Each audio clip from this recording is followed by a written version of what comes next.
Le samedi 16 août 2025, le village de Solokou, dans la sous-préfecture de Bayota, dans la région d'Igo, a connu une animation particulière. Le tournoi de la paix et de la solidarité doté du trophée Ladi Koulibaly, premier adjoint au maire de Gagnoa, était à son apothéose et cette finale opposait le village de Solokou à celui de Bayota. Tôt ce matin, la jeunesse du village, initiatrice de ce tournoi, était autour d'un fils du village, en la personne d'Hervé Blédé, venu leur apporter soutien matériel composé de ballons et de jeux de maillots pour les équipes finalistes. Et c'était dans une ambiance empreinte de convivialité et de retrouvailles. Tout ceci en présence du chef du village de Solokou, en la personne de Yao Dominique. Dans l'après-midi, le stade de Yao Zigli de Solokou, qui abritait cette compétition, grouillait de monde, car personne ne voulait se faire compter cette finale digne d'un certain Côte d'Ivoire-Nigeria.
Pendant la première période, les deux équipes se sont neutralisées avec un avantage en action pour Bayota, dont les attaquants pêchaient par précipitation devant les buts de Solokou, tenus par un excellent portier du nom de Yao Hervé.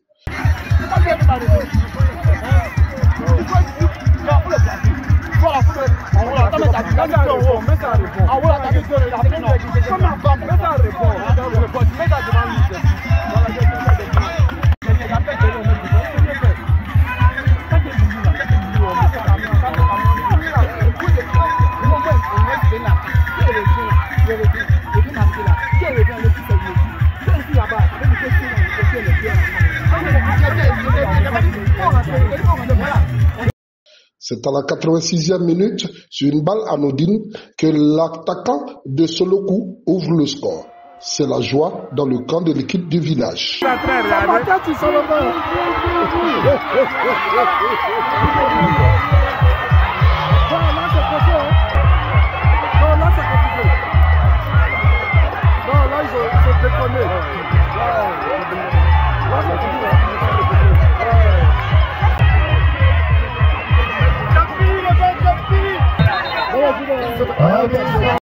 C'est sur ce score étriqué de 1-0 que Solokou a conservé le trophée comme l'a fait la Côte d'Ivoire pendant sa CAN.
La remise du trophée s'est faite en présence du parrain Ladji Coulibaly qui était accompagné d'une forte délégation.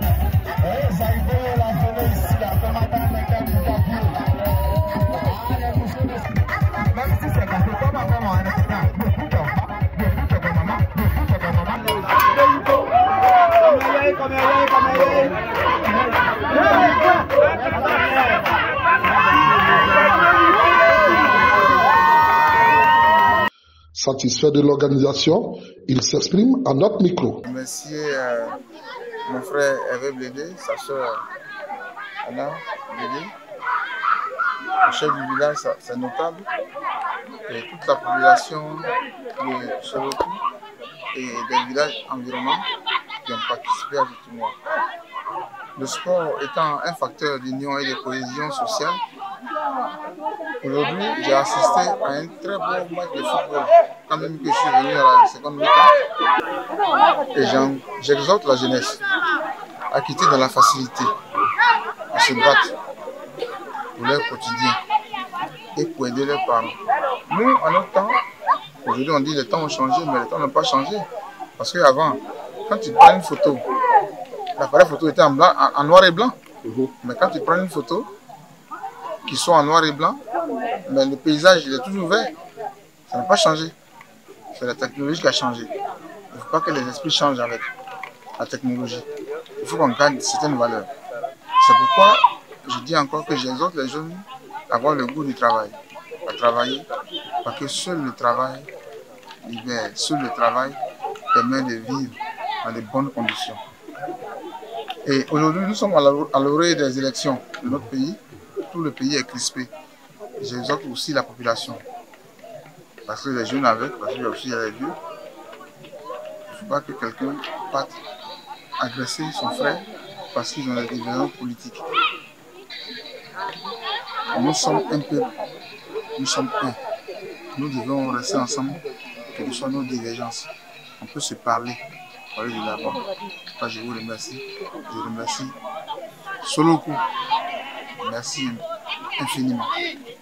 Je remercie ceux qui ont organisé notre couple là.